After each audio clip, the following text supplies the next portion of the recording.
Praise lord. ప్రభునందు ప్రియ క్రీస్తు సాక్షి అనుదిన వాక్యాలు వీక్షిస్తున్న మీ అందరికీ నా హృదయపూర్వక వందనాలు. ఎలా ఉన్నారు? బాగున్నారా?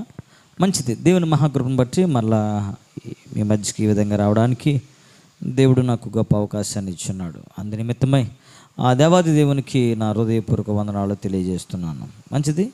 ఈరోజు దేవుని వాక్యము కీర్తన గ్రంథము 20వ కీర్తన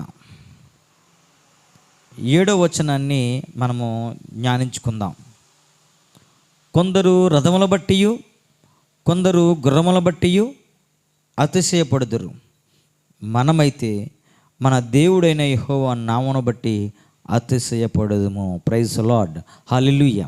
ప్రభునందు ప్రియ దేవుని బిడ్డలారా, ఇక్కడ దావీదు గారు చెప్తున్న మాట ఏంటనంటే, ఇదిగో కొంతమంది గుర్రాల బట్టియు కొంతమంది రథాల బట్టియు అతిశయపడుదురు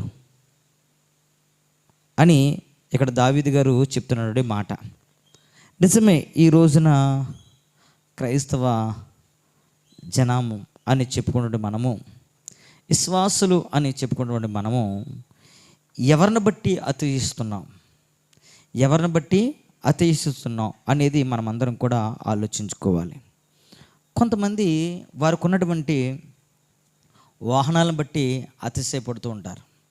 కొంతమంది వారికి ఉన్నటువంటి సంపదను బట్టి అతిశయిస్తుంటారు. కొంతమంది ఆస్తుపాస్తులను బట్టి, కొంతమంది అందచందాల బట్టి, కొంతమంది కులాన్ని బట్టి మా కులమే గొప్ప అని అతిశయిస్తుంటారు. కొంతమంది అయితే కలిగినటువంటి ఉద్యోగాన్ని బట్టి అతిశయపడుతూ ఉంటారు. కొంతమంది వారికి ఉన్నటువంటి కారును బట్టి, కొంతమంది వారు ఉన్నటువంటి ఇల్లుని బట్టి, కొంతమంది ఇదిగో మేము పెద్ద ఫ్లాట్లో ఉన్నాము అని కొంతమంది గొప్పలు చెప్పుకుంటూ ఉంటారు, అతిశయపడుతూ ఉంటారు. ప్రియదేని బట్ల ఇలా చాలామంది అతిశయపడుతూ ఉంటారు. మేము గొప్ప, మేము గొప్ప, మాకే ఉందని చెప్తూ ఉంటారు. అయితే దావీదు గారు ఏమంటున్నాడనంటే, మనమైతే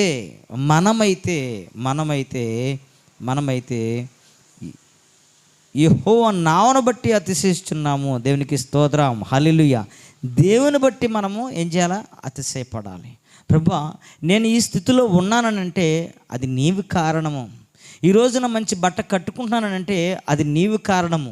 ఈరోజు నేను మంచి గృహంలో ఉన్నానంటే అది నీవే కారణమని దేవుని బట్టి మనము అతిశయించాలి తప్ప మనకున్నటువంటి ఆస్తులు బట్టో, మనకున్నటువంటి అందచందాలను బట్టో, మనకున్నటువంటి ఒక వేరే రకమైనటువంటి పరిస్థితిని బట్టి నీవు ఏమాత్రం కూడా అతిశయ పడకూడదు. ప్రియదైన బిడ్డలారా, అయితే కొంతమంది ఏమంటారంటే, నాకు ఎమ్మెల్యే తెలుసు, నాకు ఎంపీ గారు తెలుసు, నేను ఫోన్ చేస్తే ఆయన ఫోన్ లిఫ్ట్ చేస్తారు.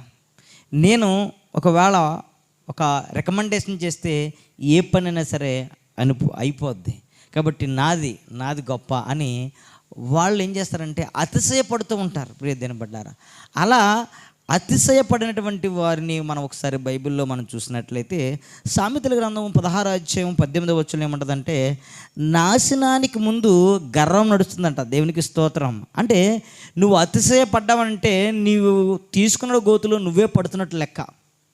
ఆ విషయము ప్రతి క్రైస్తవుడు కూడా తెలుసుకోవాలి. ఎందుకు మనం పతనమైపోతున్నాము, ఎందుకు మనము దిగజారిపోతున్నాము, ఎందుకు మనం చితికిపోతున్నాము, ఎందుకు మనం నలిగిపోతున్నాము అనేది ఈ రోజున ప్రతి క్రైస్తవుడు కూడా ఆలోచించవలసినటువంటి విషయం. ప్రియ దేవుని బిడ్డలారా, కాబట్టి నువ్వు దేని బట్టి అతిశయిస్తున్నావు? దేవుని బట్టి. నేను దేవునితో మాట్లాడగలను. ఎమ్మెల్యేతో కాదు మాట్లాడవలసింది, ఎంపీతో కాదు మాట్లాడవలసింది, నేను దేవునితో మాట్లాడతాను. నేను దేవుని సన్నిధిలో ప్రార్థన చేస్తాను.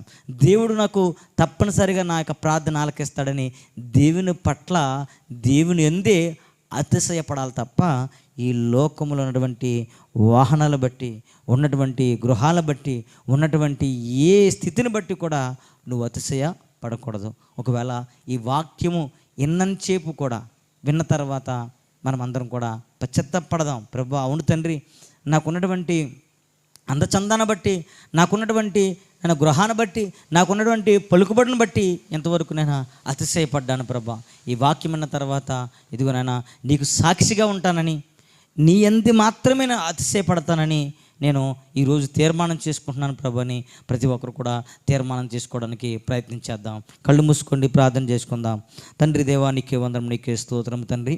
గొప్ప దేవుడా, శక్తిమంతుడా, శివమంతుడా తండ్రి, ఇదిగోనైనా మరి ఉదయకాల సమయంలో తండ్రి మేమందరం కూడా ఇంతవరకునైనా చక్కటి మాటల ప్రభావం మేము ఆలకించున్నాం తండ్రి. అవును తండ్రి, మాకున్నటువంటి ఆ యొక్క అందచందాల బట్టి, మాకున్నటువంటి వాహనాలు బట్టి, మాకున్నటువంటి గృహాలు బట్టి, మాకున్నటువంటి హోదాను బట్టి, మాకున్నటువంటి ఉద్యోగాన్ని బట్టి ఇంతవరకునైనా అతిశయపడ్డామేమో, మమ్మల్ని దయతో మన్నించండి. మమ్మల్ని మన్నించండి ప్రభా, నీకే స్తోత్రం తండ్రి. ఇదిగో నీవు తెలుసని నాకు దేవునితో నేను మాట్లాడగలను, దేవుని సన్నిధిలో నేను పాడగలను, దేవుని సన్నిధిలో నేను వాక్యాన్ని చదవగలను అని ప్రభా నీ యందు మాత్రమే అతిశయపడే భాగ్యాన్ని, జ్ఞానాన్ని నాకు దయచేయమని నేను వచ్చిన ఈ వాక్యాన్ని వింటున్న ప్రతి బిడ్డని కూడా మీరు ఆశీర్వదించమని ప్రార్థన చేస్తున్నాం తండ్రి. ఎవరైతే ఆర్థిక ఇబ్బందులతో బాధపడుతున్నారో, ఎవరైతే మానసిక సమస్యలతో బాధపడుతున్నారో, ఎవరైతేనైనా మరి వ్యాధి బాధలతోనైనా మరి బాధపడుతున్నారో వారందరి కోసం నైనా ప్రార్థన చేస్తున్నాం తండ్రి. ప్రతి బిడ్డని కూడా మీరు ఆశీర్వదించండి, దీవించండి. నీ కృపా కనికరముతో నింపి బలపరిచి స్థిరపరచమని యేసు నామమున బట్టి అడిగి వేడుకుంటున్నాం తండ్రి. ఆమేన్. Praise lord. హల్లెలూయా.